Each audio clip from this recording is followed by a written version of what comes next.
Depois de meditar sobre as sombras, vamos meditar agora sobre as luzes no lar. E esta vai ser a meditação 16ª da série Deus no Dia a Dia. Em nome do Pai, do Filho e do Espírito Santo. Amém. O ponto de luz dessa meditação são também palavras de São José Maria numa entrevista, faz muitos anos. Dizia o seguinte: às vezes fala-se do amor como se fosse um impulso para a satisfação própria ou um simples recurso para completarmos em moldes egoístas a nossa personalidade. E não é assim. O amor verdadeiro é sair de si mesmo, entregar-se. O amor traz consigo a alegria, mas é uma alegria com as raízes em forma de cruz. O amor deve ser renovado dia a dia. E o amor se ganha com o sacrifício, com sorrisos, com arte também. Um projeto a ser realizado. São José Maria falava sempre de que os lares cristãos deveriam ser luminosos e alegres.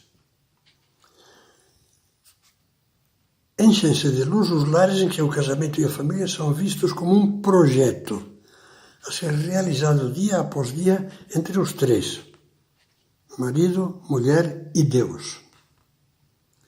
Entendem que o matrimônio cristão é, como o sacerdócio, uma vocação e uma missão.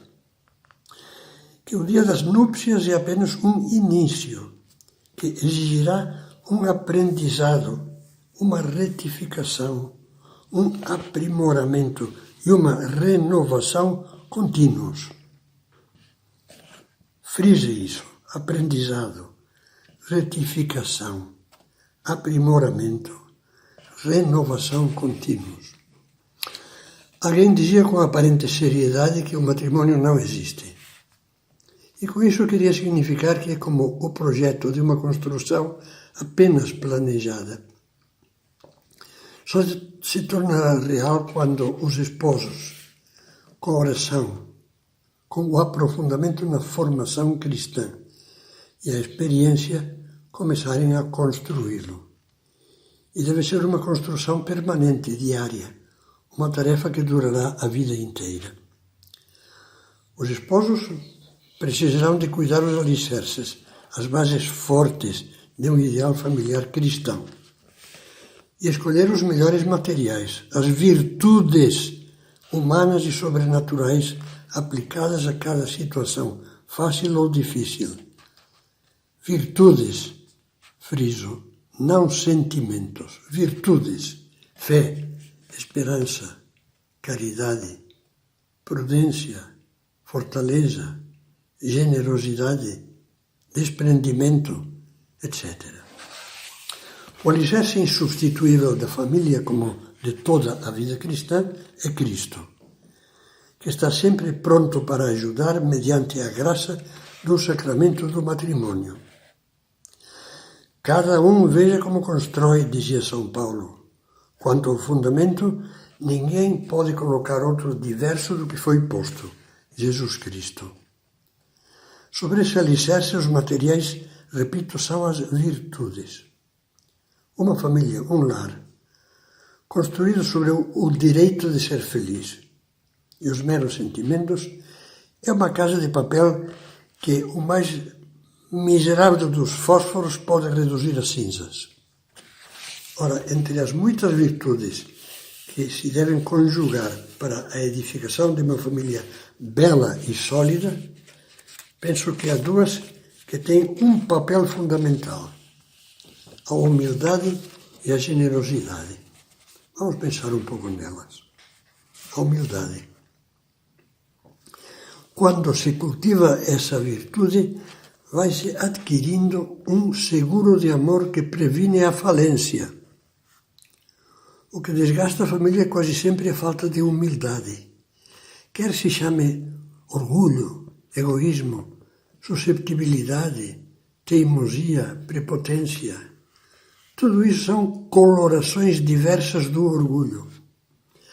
A experiência mostra que as duas frases de santos que vou citar a seguir estão carregadas de razão.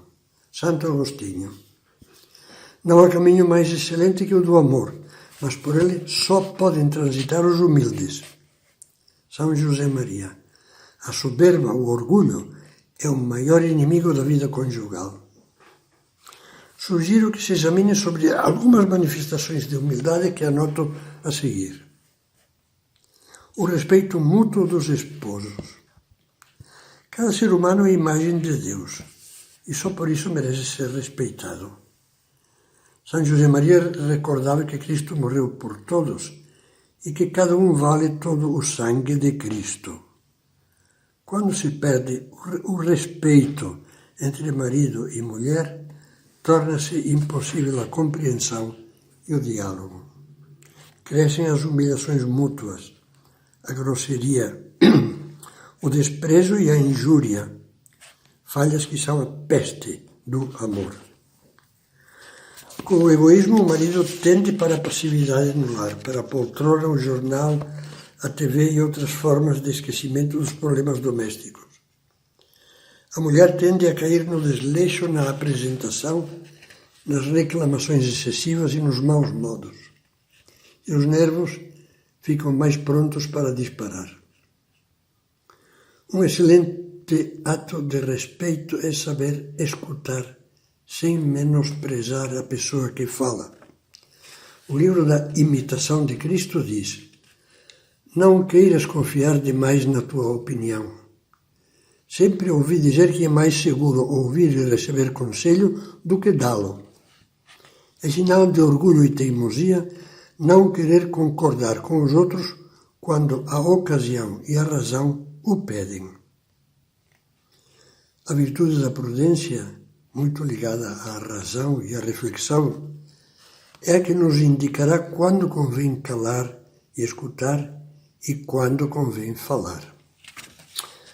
Ao lado do respeito, a misericórdia, que é a capacidade de compreender e relevar as misérias alheias, assim como Deus compreende e perdoa as nossas.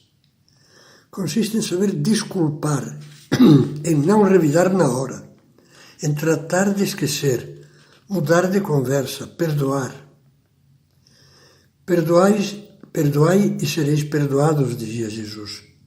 E respondendo a uma pergunta de Pedro sobre a frequência do perdão, diz-lhe que é preciso perdoar não só 7 vezes, mas 70 vezes 7.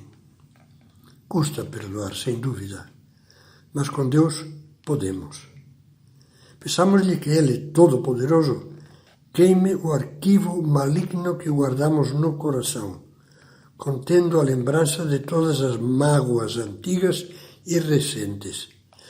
Essas mágoas que, quando um esposo ofende o outro, emergem como uma lista interminável de recriminações e acusações mútuas.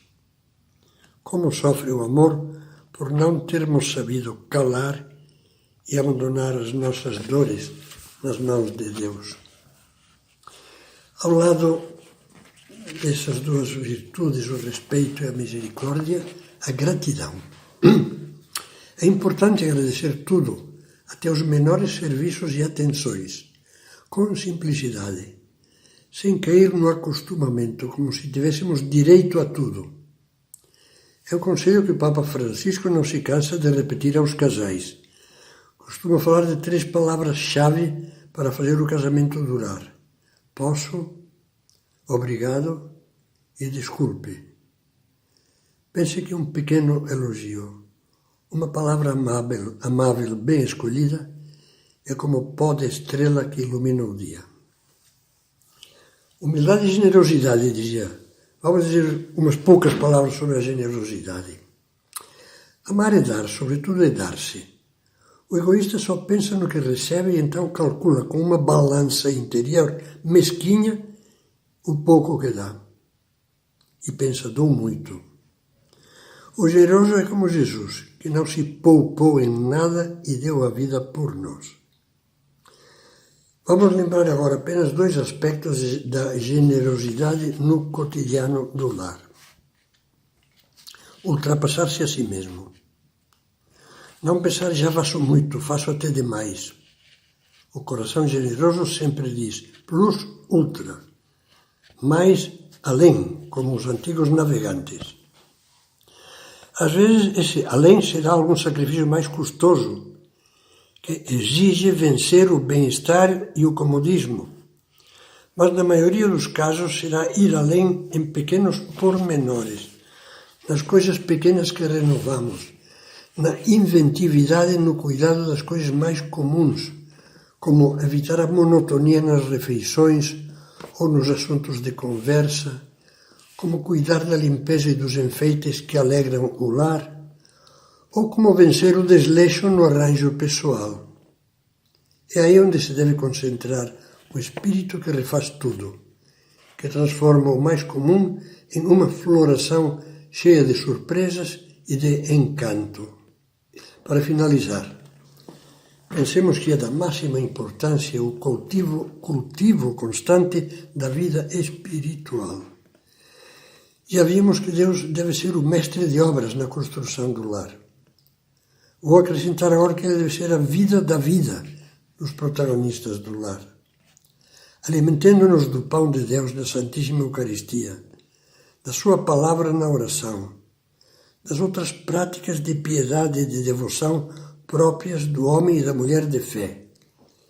E peçamos uma maior participação nos frutos do Espírito Santo que enumera São Paulo: amor, alegria, paz, benignidade, bondade, fidelidade, mansidão, autodomínio.